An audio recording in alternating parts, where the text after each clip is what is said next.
Hello my friends! It is July 1st and as such it is the start of the One Book July challenge.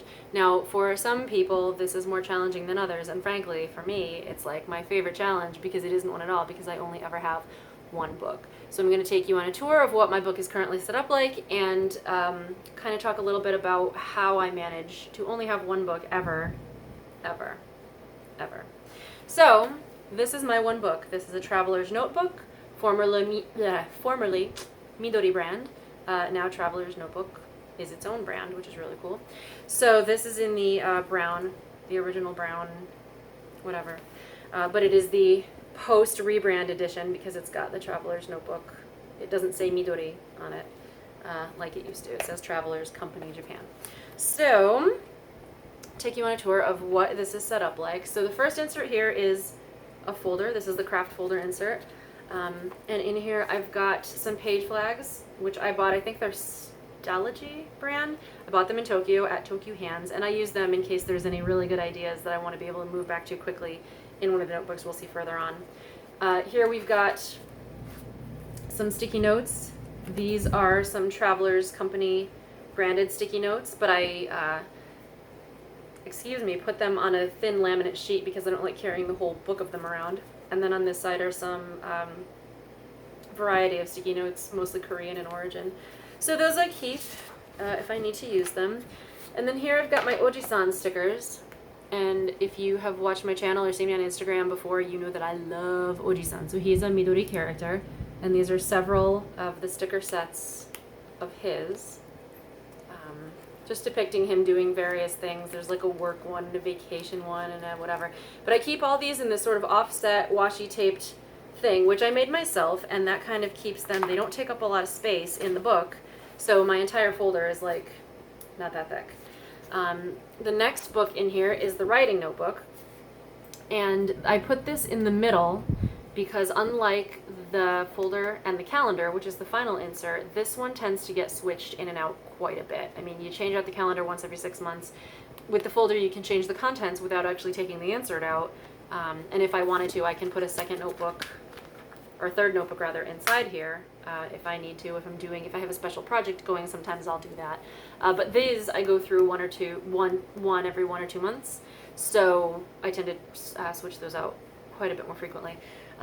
So I decorate them. As you can see, this is volume 17, and this is one of the Midori original official short trip inserts that I bought in Tokyo. I think it might be my last one, because that trip was a year ago. Anyway, use your things, don't hoard them, use them. You'll love them more if you use them. If you see them and touch them every day, it's so much better. So, so that's my writing notebook. Not a lot going on in the back there. This is an insert that I got on Amazon. It's a clear insert, but unlike the Midori brand one, it's got 3 photo or thing pockets on that side, a single pocket on the back here, and then it's got the zipper pocket on the other side. Now the reason I like this is because I like to have some of my Hobonichi stencils. I use the speech bubbles all the time. I use the check boxes all the time. These have to be with me, and it's more compact and less slippery to keep them in something like this. If I wanted to use the Traveler's Notebook rather, original inserts, I would have to have one of their zipper pocket inserts and a separate one just for business cards, but I never have enough. I don't collect business cards, and I don't keep photos in my planner, well, except for this one, which we'll get to. So I liked this design because it kind of married the best of both of those. So this is Henry Chang. Now, for anybody who has read The Raven Cycle, you know that I have all the feels for Mr. Henry Chang. So he's also guarding my contact information, the if lost, please return to, because I love you guys, but I don't want you tracking me down. So here are some pictures of me from a Tokyo photo booth. Again, that was a year ago. Sad face. So this is my calendar, and I think most Traveler's Notebook planner enthusiasts have some kind of calendar or other. That's kind of where a lot of us start, I think. So this is mine. I just decorated for the second half of the year. So washi tape, stickers, stamps, all kinds of stuff. And this is the basic layout. So I'll show you a blank page. basic Midori, or not Midori, I keep doing that. Basic traveler's notebook layout. It is what it is. And then in the back I got the 2017 stickers, so I've got the Pan Am little sticky pocket in the back here with some more Ojisan and some color coding dots for days. There are certain days that I have certain colors and I know what they all are for. And then in the back, just some stickers and paper bits in the back of that pocket. And then back here I have, and these are Midori still, transparent beach bubble sticky notes, and then of course my Pan Am writing board. And that is the whole thing. So if you're curious about how I maintain a One Book July all year round, the thing for me is that my notebook that I carry with me every day only has the stuff in it that I care desperately about. Keeping track of memories and planning and creative writing. And the tools to do that, the basic tools to do that. And that's it. And that's the only thing I keep in there. And that's why I have so little. I mean, and for me, I'll go on Instagram or YouTube or whatever, and I'll see people who have planners that are like 6-inch spines that have like 72 elastics in them, and they keep like an entire library of notebooks. And that just blows my mind. I don't know how they do it. I could never... See, for me, I think, and everybody's view will differ on this, and, you know, as I've said in previous videos, planning, if you're doing it for you, it's all about you and what works for you. But for me, that kind of like ultra notebook library in one book just blows my mind. I cannot fathom it. Because for me, it's kind of like in The Incredibles where Dash says, if everyone's special, no one is. And Syndrome says it too. But that's kind of how I feel about notebooks. It's like if you have a notebook for every single thing in your life, when are you living? Like, where do you actually have the time to live? You know, so I'm not one of those people who tracks every glass of water I have in a day, or every piece of food I have in a day, or every step that I take in a day, or what my meals are for the next month, or I don't have kids, so I don't have calendars for what my kids are doing. I don't care what my husband's doing because he can take care of his own stuff.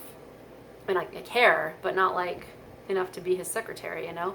So for me, the key to having one book, and a pretty slim book at that, it's a pretty skinny, you know, I always have been an advocate for a very thin, slimline notebook. And, you know, one of the reasons that that's so easy for me is because I really narrow it down to what I care about. So only the stuff that I care about is ever with me in here. So what I care about are my memories and my calendar and writing stories. That's what I care about. So, you know, it really comes down to doing what works for you. But if you're able to pare down and say, you know, where can I save energy and time and sanity not keeping track of every blade of grass in my backyard and, you know, whatever it is that you're tracking or keeping some kind of a record of, if you don't need to have it with you all the time, from a practical standpoint, then don't. And I understand that that's, you know, that's kind of like saying, have you tried not being depressed? Like, there is sometimes a psychological component to people needing to have all kinds of stuff with them all the time. But, you know, it might be worth experimenting to say, you know, so if you're trying One Book July, good for you, because that's a start. But think about, you know, I think a lot of planning, a lot of keeping notebooks and keeping trackers especially has a lot to do with a feeling of control. So for many people, it may feel like the more you are tracking, the more you are aware of, the more control it feels that you have. Which may or may not be the case. I mean, it may certainly give you more control over how you're reacting to something because you feel like you've got a good grasp on where it is and where it's been and where it may be going. But, you know, if you're trying to pare down to a single book all the time and you're having a tough time doing it, it might be worth thinking about, is this a control issue for me? You know, is there something that I feel like I'm controlling because I have all of these things being tracked? And then step forward from there and say, is this feeling of control something that I need? Do I actually have control? Do I need to have control? Is it worth me worrying about having control? Those are really scary topics to face. I mean, any time that you have to do deep self-examination, it's really scary. But it might be good for you. And if you are struggling with having a ton of notebooks all the time and you wish you could pare down, but you just can't because you really need to track every gray man in a gray, every man in a gray suit with a yellow tie you've seen on the street today, think about kind of where that's coming from. And then maybe you can take control over where it's going. So that's my little inspirational psychological productivity thing for you today. But anyway, if you are trying One Book July, I applaud you. I'm going to do it quietly so I don't bust up my microphone, but I applaud you. I think it's great. And I wish you the best of luck. And if you have any questions about my setup or, any more about ways that you can pare down, I think I really covered. Really all it is you try it, see if it works. If it works, great. If not, if it doesn't work, if it never works for you, then it never works. And that's okay. It is what it is, and your planner has to work for you because it is in fact your planner. But if you're struggling, trying to pare down and finding yourself unsuccessful, it may be worth doing some testing and seeing if you're substituting a feeling of control in your planner for something else in your life that you feel like you can't control and you're upset about it.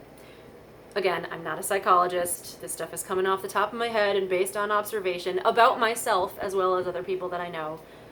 But certainly don't use this as medical advice because it's not. But yeah, so that is my planner beginning to end, my skinny little guy.